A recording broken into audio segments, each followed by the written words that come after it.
What is up, guys? Welcome back to Take It to the House. I'm Thatcher Patterson, and I'm joined with Elijah Murray. Zach is gone today. I don't really even know why. He just said he wouldn't be recording. So, for those of you who are into soccer and into Premier League, it is your lucky day because that is what we are going to be going over today. Elijah and I, both big soccer guys, both big Premier League guys.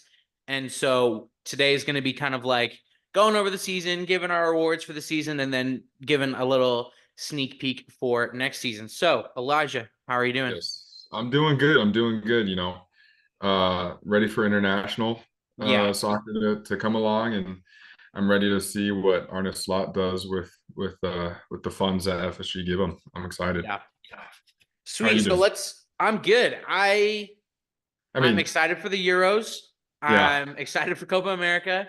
I'm a little bummed out about the way that the Premier League season has ended, but we'll go over it in a bit, but I'm really proud of my team. I mhm, mean, we're not exactly where we want to be in terms of lifting trophies yet, but I think in terms of performance and points and league standings, we're exactly where we want to be. So it's just yeah. about getting over that hump and getting over City. But yeah, other than that, I'm excited for Euros. 1 month away now.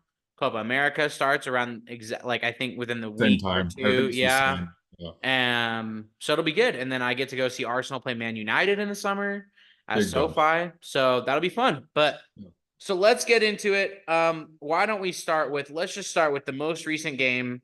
I mean, there were games today, but let's get into the strange game that was Tottenham hosting Manchester City. So I know that did you watch all of the game or like I half? did. I Okay. watched the whole game. Why don't you give me kind of some of your thoughts and comments in terms of the game overall? So I'm gonna be honest. When the game first started, I thought Tottenham were gonna win. I Yeah. genuinely did. Yeah. They had the momentum. Their goalkeeper was making stops left and right, and they were just pressing. That one save Um, that he had on Foden, by the way, insane. so good, I so mean, good. I'm pretty sure Hoiberg was trying to throw the game, but and he was so bad. But yeah, keep going. Um, and so actually, I'm looking at the stats right now, and these stats don't really tell the full story. Right. Um, but then if you look at it, they don't tell the full story in terms like halves, but in the Yeah. full grand scheme of things, it tells literally the story of the game.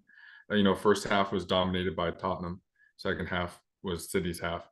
So Tottenham had a 53% possession to City's 47% percent possession.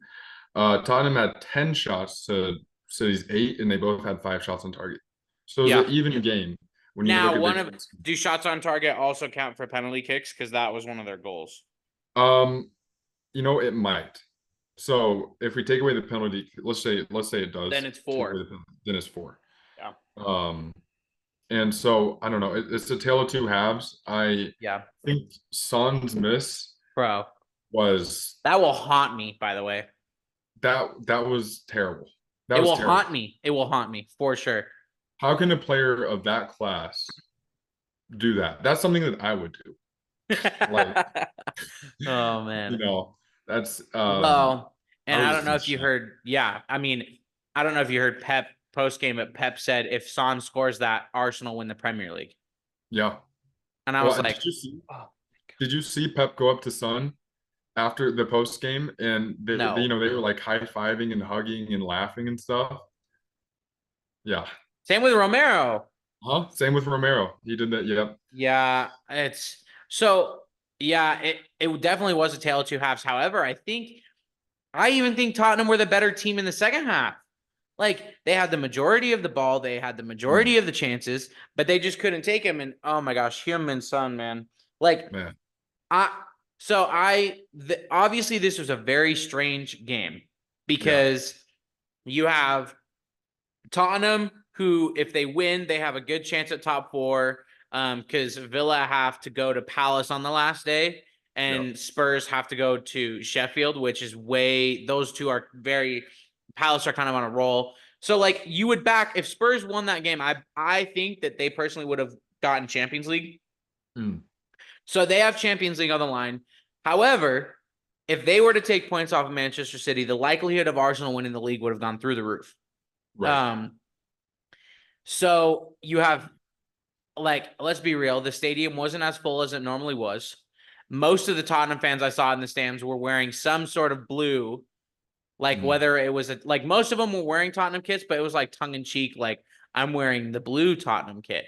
There was literally, oh, I don't know if you saw. So back in '08, I think Tottenham had a away kit that was literally half light blue, half white, mm, and there was a guy wearing that. So clearly tongue in cheek, like, yeah.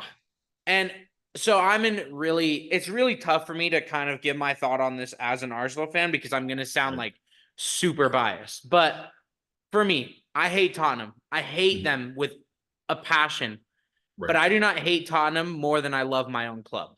Right. At the end of the day, I would never go to a game and cheer for my team to lose. Hmm. I would never go to a game and be happy when my team got scored on. I would never openly be out there saying, I hope Arsenal lose this game. Right. And I think it's a disgrace that Tottenham fans were doing the Poznan. They were cheering when the goal went in. There was a chant that went around that was like, "Are you watching Arsenal?" or something like that. Mm, Like from all the, it's like that's disgraceful. I don't care what the situation is, and yeah. everybody could be like, "Well, you're just a salty Arsenal fan." Okay, I am a little bummed out, but also I look at it as I knew they weren't going to win. I knew they weren't going to win. Like from the start, I literally told Elijah, I was like, he's like, we can hop on Discord during the City game. I'm like, I'm not going to watch it. And I did Yeah. end up watching it. But like, I knew they weren't going to win. Right. And you can't rely on, first of all, you can't rely on anybody to do the job for you. You Hmm. definitely can't rely on Tottenham to do the job for you. Yeah. Um, One thing that I really am frustrated about is I feel like they shouldn't have had this game scheduled for as late in the season as they did. Because I feel like they almost set it up to be a weird thing like this. Because when you Yeah. looked at the season prior, you'd be like, okay, Arsenal and City. Towards the end of the year, City played Tottenham, and like you had to have known ahead of time that that could have Right. been a weird game. And I think it lacked importance for Tottenham because while they still could have played for Champions League, the likelihood that they were going to get Champions League was still pretty slim. But if you would Right. have put that game 3 weeks ago, it could be a whole different ball game. Um, Yeah. And also I have a problem when it's the last 9 weeks of the season and every other team has a game where you could be like, oh, they could lose that game, and City are wins across the board until the end. right. That should not happen. You should have every team should have a game where it could change the Well, entire look at skill. Arsenal. They had to play in their run in. They had to go to Tottenham, which Mm, historically we have not done well at. We won right. last year, we won this year. Had to go to Tottenham, had to host Aston Villa, which ended up being the thing that killed us. You had to host Aston Villa, who are Mm, just got Champions League, and you had to go to Old Trafford, which you hadn't won at in 16 years. yeah. Now, we had beat them during COVID, but I'm not counting that because there were no fans. Yeah. So, like, you look at that, and then what? City get Wolves and Nottingham Forest and, Tottenham. Now, I know you look at Tottenham of like, well, maybe they could drop points, but like, they had to go to Fulham. Right. Fulham were flying kites at practice, bro. Like, we knew that Fulham weren't going to get anything from that game.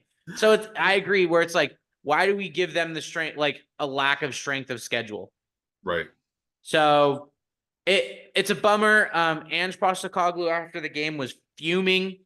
I don't know if you saw the clip, but there was a clip of him getting into it with a fan during the game because Mm, there was a fan sitting behind the Spurs bench, basically yelling at Ange the entire game to throw the game. And Ange got back at him after a while and was like, "Dude, I know who you are. I see exactly what you're doing, and I see exactly what you stand for." right. And then in his post game comments, basically said that this club has a soft structure from top to bottom, and the past 48 hours have told me a lot. And he also said at the end, total shot at the fans, has said when we've scored last minute winners, it's been because our fans have been cheering us on. Mm. And I will tell you something right now. So on Twitter this morning, when I was looking at like, the memes and whatever from the game, Right.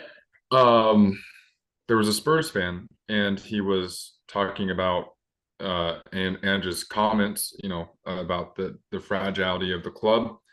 And he was kind of going in at him, saying that he doesn't understand the nature of the rivalry between Tottenham and Arsenal. That's Um, garbage. First of all, that's a loser's mindset. And second of all, Ange coached in arguably the Arguably most the heated biggest, rival.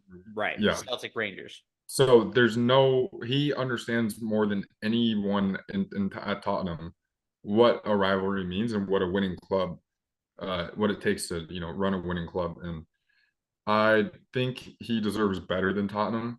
Yeah, Um, I think he might be out. And I'm not because of the fan, not because of them, because of him. I think he might be out. going to be honest. I'm surprised he didn't send his resignation letter in at the press conference.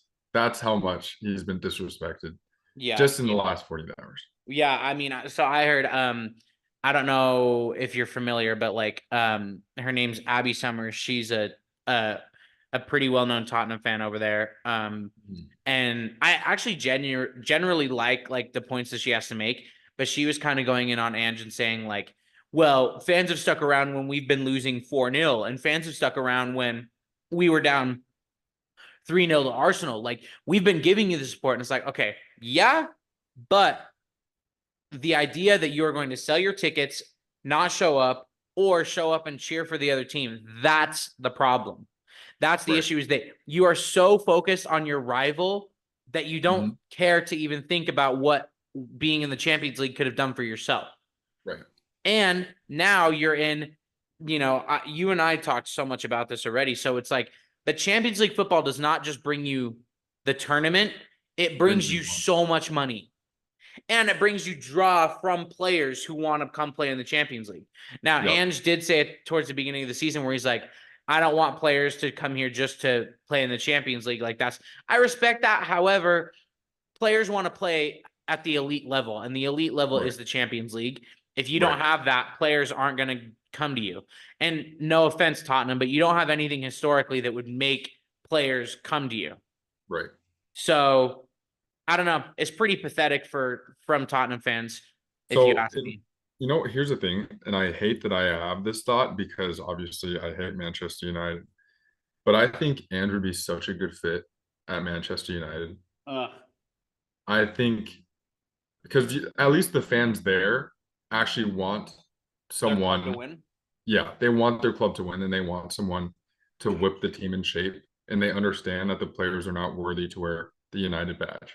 And I think Andrew would be the perfect person to replace Eric Ten Yeah. Hag. Or even if Poch didn't end up working out at Yeah. Chelsea. Oh man, he would But I get he would almost wonder if Ange maybe just isn't built for Premier League, not in terms of him, but in terms of like sometimes when you look at values that clubs and fans have in the Premier League, they are different. right, Like this, for example, this is a whole different ballgame. I don't think you have, I don't think you go to Madrid and Real Madrid fans are cheering for Real to lose so Barca don't win. right. Real fans want their team to win. Barca fans want their team to win. Dortmund want their team to win. Bayern want their team to win. Like even PSG, for as much crap as we can give their fan base, I guarantee you, well, they also don't have a big enough rival, but Right. but I don't think you find that anywhere else. Even you look at Celtic Rangers, like I don't think if on the last day of the season or the last week of the season, it was like, okay, Celtic can win and they get into the Champions League, but maybe Rangers will now win the league. They win that game. They win that game, or they at least show up to support them to win that game. So Yeah. I almost wonder if maybe Ange isn't built for Prem in terms of like that kind of stuff. Yeah. I mean, I see what you're saying. Um, I just think here's the thing. If let's say Mourinho, uh I am Jose Mourinho. I'm just a Mourinho. Let's say his stint at Tottenham was the only thing we looked at in his entire career, we would say he wouldn't be built for the Prem. Right, right, right. So I think it's more so a Tottenham. reflection on the club than it is on the No, manager. no, I 100% agree. I'm just saying in terms of like how Ange has to react and deal with Right, those situations, make me think like, ooh. But we also have. When have we ever seen something like this? right. Ever? It's like an anomaly. It's an No. anomaly. So no, I totally agree. I mean, I hope that he stays at Tottenham long enough to be demoralized by the club and then moves on to somewhere that's not Manchester United, Liverpool, Manchester City, or Chelsea. Yeah, yeah. And then we'll go to Brighton, my friend. You are a Brighton Seagull. Like, start learning English. Oh, wait. But nah, I mean, I do have to say, I really do respect Ange a lot. Mm, I me too. really, I really resonate with a lot of the things that he says. Um, and I think it just shows the stupidity and classless of Tottenham fans when they are upset about the things that he's saying that make 100% sense. Right. And he's also not one manager, and I really admire this about him. The entire year, no matter what the results were, he played high pressing football. He would He played his attack, way. attack, attack. He played his way and he was going to make it work. Yeah. And the players obviously didn't react well to it, but that's Yeah. again more I think so he does. Countering that, we also already have said this to each other, but that I agree with and I said the same thing to you, where I think I love that you come in with a philosophy. This is how we're going to play. However, right, as an elite top tier manager, you do have to adapt into certain games. In right. certain games, you are going to have to teach your team to play differently.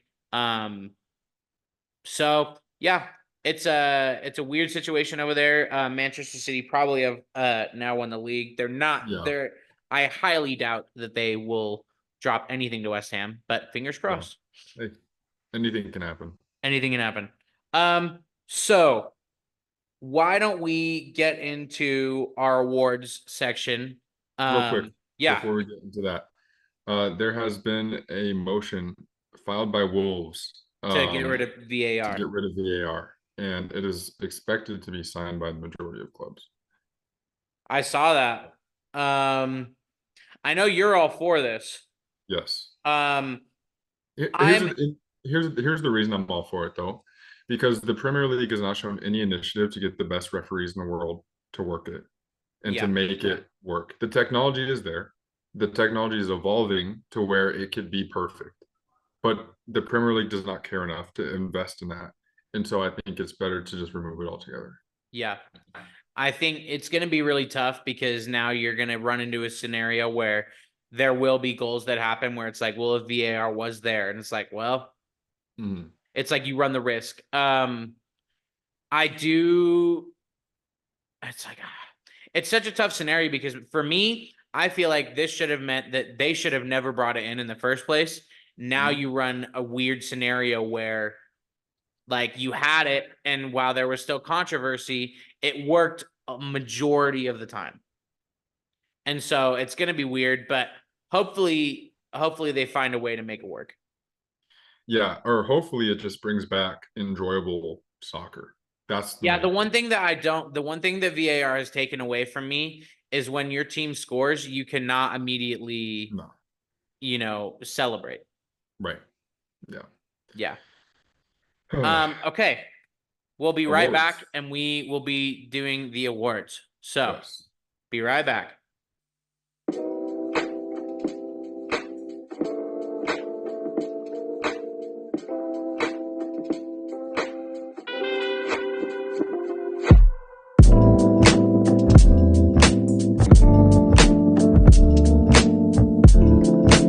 Back, and now it is time for the awards. So we are going to go through for Premier League our player of the season, our manager of the season, our signing of the season, the biggest overachievers, biggest underachievers, and the best young player. So, would you like to start, Elijah, with your player of the season? Okay. My player of the season. I think it's got to be Ollie Watkins. I'm gonna be honest. I think he has been insane this year. Um, and I mean, you could. I think there's three players that you could realistically argue: Cole Palmer, Ollie Watkins, and Erling. But I think Ollie, out of those three, is just up here this Yeah. season. We're on the same page here. Of course, I would like to put an Arsenal player there, and I think there are so many Arsenal players who could deserve it. But I think Mm, what Ollie Watkins has done with Villa and for Villa has been phenomenal. I think the only right, reason I wouldn't put Cole Palmer there is because where are Chelsea? right, right. And also, Holland is doing it in a historical Manchester City side. Like, Mhm. and they get production from Julian Alvarez and Phil Foden still. So it's like, but like when you look at Villa, who scores their goals? Ollie Watkins. Like Ollie Watkins. Yeah. so I agree. When you He look also at leads the league goals, in assists. yeah, he leads the league in assists. He does. So Erling has 27 goals. Palmer has 22 goals. Isak has 20. Solanke has 19, and Ollie Watkins has 19. So, but Watkins has 19 goals and 13 In assists. So I 13 think assists. when you look at what they've done, I completely agree. Yeah. So this one's kind of interesting because I think there could be so many takes. Yeah. Who have you gone for your manager of the season? Good evening. I'm going with Unai Emery. Yeah. I mean, securing Champions League, top four with Aston Villa, above Chelsea, Tottenham, Newcastle, and United. That's an impressive season. And if Yeah. it wasn't for Unai Emery, it'd be Mikel Arteta. Okay. Um, so I like your thinking.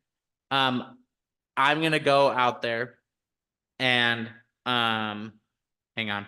I just need to remember his name. All right. I'm gonna go out there on a limb here. My Premier League manager of the season is Andoni Iraola. The Bournemouth manager. Okay. I think so. I agree. When I think about it, I mean, I think there are a bunch of names in there you could go with. You could go with Pep. You could go with Mikel. You could go with Unai.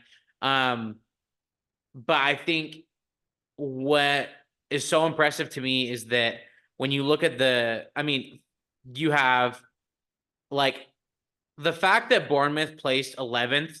They're above Crystal Palace, Wolves, Fulham, Everton, Brentford, and Forest. That's before the relegation. I mean, when you ask a lot of people preseason who's going down, a lot of people said Bournemouth were going to go down. Right. And so I think what he's done over there has been really, really impressive. And they were actually one of the better teams. I believe they were like one of the highest point earners after the break, after December break. I mean, so, I mean, personally, if there were bias in it, I would say Arteta, because I think getting 2 title challenges in a row, pushing City to the last day, and dealing with Champions League football for the first time, I think super impressive. But I think with what this guy's done over at Bournemouth, I think super impressive. And when you look at the teams who are above him, I mean, you have Brighton, who have been historically good, getting like top 6. Then you have West Ham, who are coming off of, winning the Conference League. You have United, who are in the mud, but they're still Manchester United, Newcastle, Chelsea. Like, it's not, they still, they outbeat a lot of teams. So I'm going to go with that one. I'm going to change my honorable mention from Mikel Arteta. I'm going to go with Sean Dyche. I think saving Everton from relegation is a massive feat, and he did it in style. Like they're in 15th place. Right, and they beating Liverpool, and they beat Liverpool. Yeah, so I think Sean Dyche. I'll go honorable mention Mikel Arteta because I got to sneak my bias in there somehow. So gotcha. Okay, I'm gonna be honest with you, bro. This one there should be no debate, but I want you to go first. You go first. Okay. I think so. For signing of the season, by the way, is our next one, just in case you guys are wondering. In my opinion, there is no debate. I think Declan Rice has absolutely been the signing of the season, and I don't think there's anybody who's even a close second. The way that Declan has absolutely transformed this Arsenal team, he's almost doubled his goals and assist tally from last year. He's been consistent. He has not missed a game due to injury. Right. He can play in the 6. He can play in the 8. He scored goals. He's taken corners. He's assisted goals. He has won, I swear, every other match this guy wins a player of the match award. So bias aside, I think there's no other player for me, and I'll be interested to see what you say, but for me, I don't think there's any other player that's done for his team what anybody like he's done more for Arsenal than anybody else has done for their team. So Um, see, I'm gonna agree with that 100%. I think Decky yeah. is player of the season, or signing of the season. However, for the sake of content and for the sake of switching it up, I'm gonna go with Alexis McAllister. I Okay. think he has completely transformed Liverpool's midfield. Right. And getting him from Brighton, he obviously was prem proven, but he didn't. I don't think anyone Not to really this extent. was gonna Right. transform our Yeah. entire midfield. So I'll go with Maka just because. Fair. Yeah. I He mean, already, it's like you said, you're like, I know that it's Rice, yeah, but yeah, I mean, I think McAllister's definitely, and he's been really consistent. He's been healthy most of the season, which is, right. that's the big thing. I mean, what, in third, who do we even put there? You'd put maybe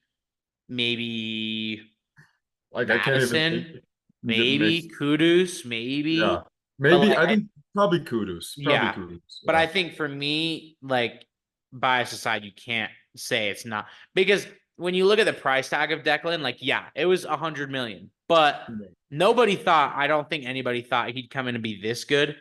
right, Like, and it just makes me happy because like he really has helped our midfield so much. So, 100%. okay. Why don't you start with this one, Elijah? The biggest overachiever. So what is biggest? I was kind of confused about this one. Like, what do you So mean by I'd say big? these are clubs. Overachiever, Oh, underachiever. oh, clubs. Okay, Yeah. gotcha. Because I didn't know if you meant players or clubs. Yeah. Clubs. Um, I think there's only a biggest couple answers for this.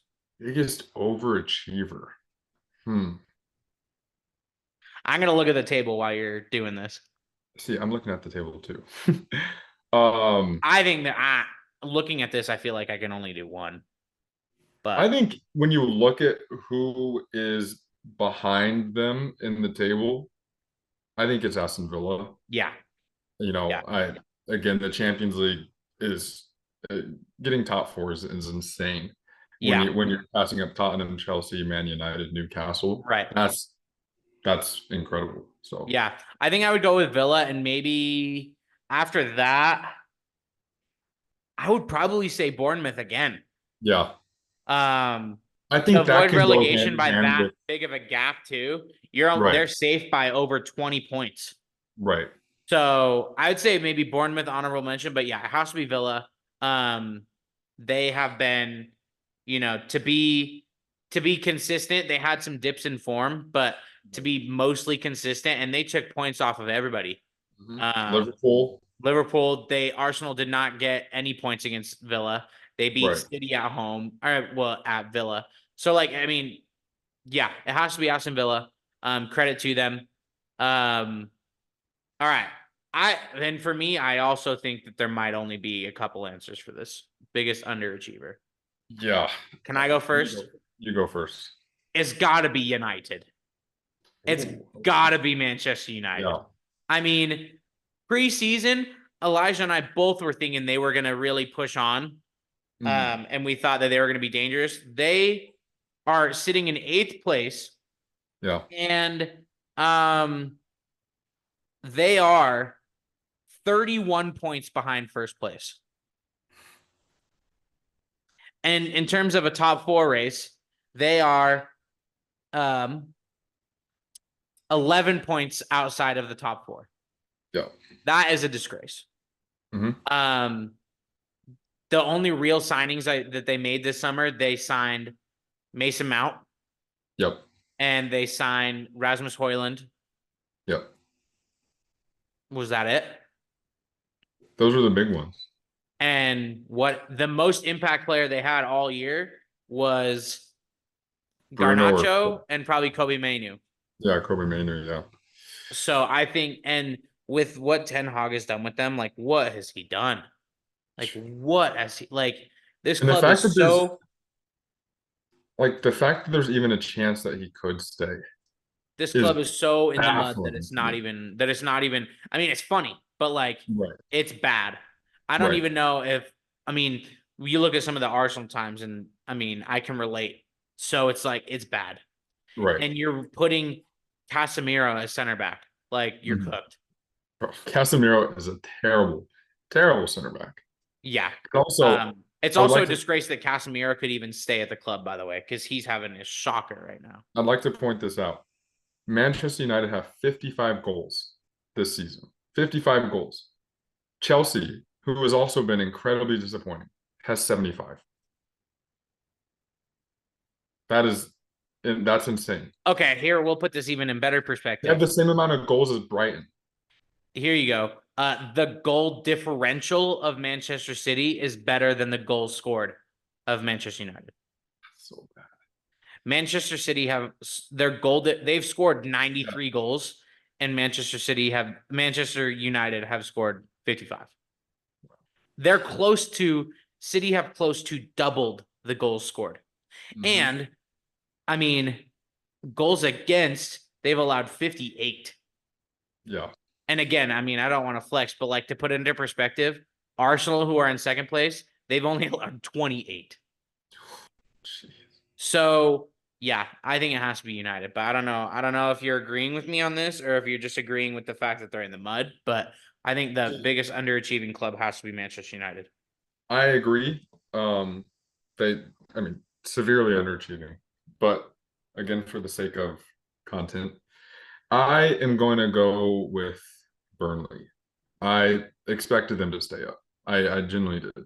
Yeah. And Yeah. the With the way fact that that, they were crushing the championship. yeah, I expected them to stay up and for them to have 24 points and be guaranteed relegation is embarrassing. Like, Yeah. um, Yeah. It's kind of so sad too. yeah, it is sad. So I would say Burnley. Okay. Fair. All right. For the last one. By the way, I just got my password confirmation email from Zoom. Yeah. So stupid. Thanks, guys. Um, Thank you guys. I don't think this one is a debate. Do you? Best young player? I think there's one Um, player.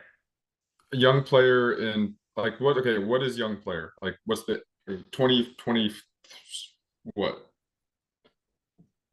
Um, I'd say like anything up until like 23, 24. Okay, Because for me, it's Cole Palmer, and it's not even same, close. same. 22 years old. Oh, not much expectation though. When when No, when no, Chelsea not at bought him, I all. mean, I was like, oh, that'll be a good signing. Not like Yeah, this. Now half of his goals have been from penalty kicks, so Cole Penmer. But you know, what he's done for Chelsea, giving them a superstar and an unexpected superstar. Like hmm they've signed Caicedo for like 125 million. Enzo was yeah, like 85 million.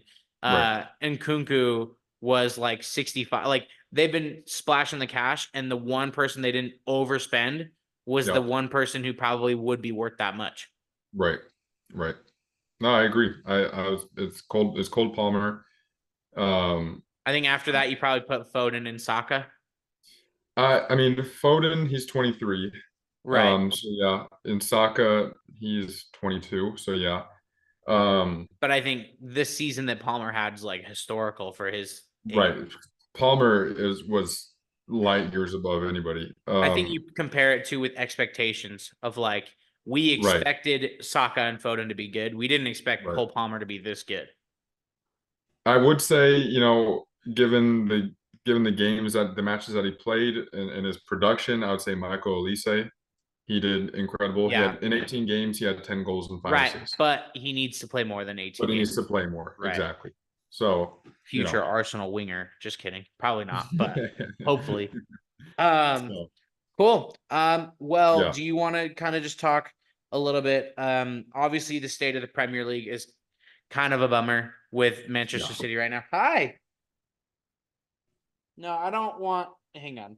I don't trust you to go walk around my room. You can stay here. Um, the state of the Premier League's a little bit of a bummer because Manchester City are about to win it for the fourth year in a row. Yeah. 5 of the last 6. Hey, where are you going? But however, when you look at both of our teams, I know you're excited Yes. for a new era, and I'm excited for just seeing this progression. The whole time I've been an Arsenal fan, they've never been this good. So Mhm. I think my expectation for next year is that you make another title charge, and I think Yeah. next year I have a good feeling that next year will be the year that you do it finally as Mm. Arsenal. But who knows? I think Arsenal need to win. It's time for them to win a major trophy. I love Mikel, and I think he's done so much for our club. But I Right. think we are now getting to the point where you haven't won a trophy since the FA Cup in COVID. Yeah. It's time to win a trophy. Now it's all about context too. Do you second place in the Carabao Cup is not enough. Right. But if you give me second place in the FA Cup or even third place in a Champions League, like something great. But Mm. I think it is time to win a trophy. Yep. I What agree. about you for Liverpool? New manager, new era. Um, I'm expecting us in terms of results, right? We have Champions League. Uh, we have obviously the talent. It's just a matter of how Slot implements it with his tactics. I don't expect us to go far in the Champions League. Yeah, And it'll I be mean, tough. it's gonna be tough. It's a first year manager, Leverkusen, you know. Maybe we have a Bayern never losing year. I doubt it, but who knows? Anything can happen. right? Um, what I'm hoping for is that the club fully embraces the new era and doesn't hold on to players that don't want to be a part of it. Yeah, Virgil has said he wants to be a part of it. He's going to be a part of it. And I'm completely fine with it because we need a captain like yeah, that. Um, Allison said he wants to be a part of it. He's going to be a part of it. And I'm completely okay with that. But for the players that are on the fence, get them out. You yeah. have to be either all on board or not. And Um, not countering, adding on to that, that means they also have to back Slot financially, big time. yes, yeah, exactly. FSG, I mean, Liverpool in general are just known to not spend money. I Yeah, think in the entirety of Klopp's tenure, we they spent spent like 400 mil. like $375 million. Yeah, And that and considering the spend versus the the output. success, that's an incredible job by Klopp, and he'll Right. always go down as one of the greatest Liverpool managers. Um, but I think if you want to make Slot comfortable, if you want to make him, uh, you know, like be able to fully implement his tactics and what he seems to or what he deems necessary to be successful, give him the money. I think this is the case with most Liverpool fans, that 250 million should be what we spend. I think even 200. I think even Yeah. 200. I mean, because you also can factor in what you'll make if you Right. start offloading some players. Right. If we sell So Salah, that's 100 million. That's 100 yeah, million. You know, if yeah, if we get 100+ million for Diaz, we sell him. That's yeah, 200 million. yeah. So we And have then you players add that that, 200 onto a possible 200 that you could get from yep, the board. exactly. Yeah. So that's my hope. That's my hope. Yeah, it'll be fun. I'm still excited. Arsenal's new kit is going to drop tomorrow. Stoked about that. Um, they're having the Canon logo on all three of their kits, but for Yeah. the first Yeah. time ever, it's going to be their primary crest on their home kit. It looks Mhm. really nice. So excited for that. But And anything then else? Or we? we're going to Adidas next year. So Yes, that upgrade for is you guys for sure. yes. Nike's Yes. fumbled the bag as of late, so Although the training kit is fire. I yeah, will the give them training that. kit's nice. Yeah, So cool. Anything else? You about good? I'm good. I'm good. I think it was a solid episode. Nice to Yeah. just kind of have a full prem Oh, I love talk. that. I love talking Yeah. Premier League. Yeah. So sweet. Well, that's gonna do it for this week. Next week Zach should be back, I would imagine, and we'll be back with probably NBA. I'd imagine that's kind of what's going on right now. Speaking of NBA, I have to go watch the Cavaliers. Perfect. So, all Yay. right, guys, we will catch you on the next one. Have a good week, and we'll see you later. You guys.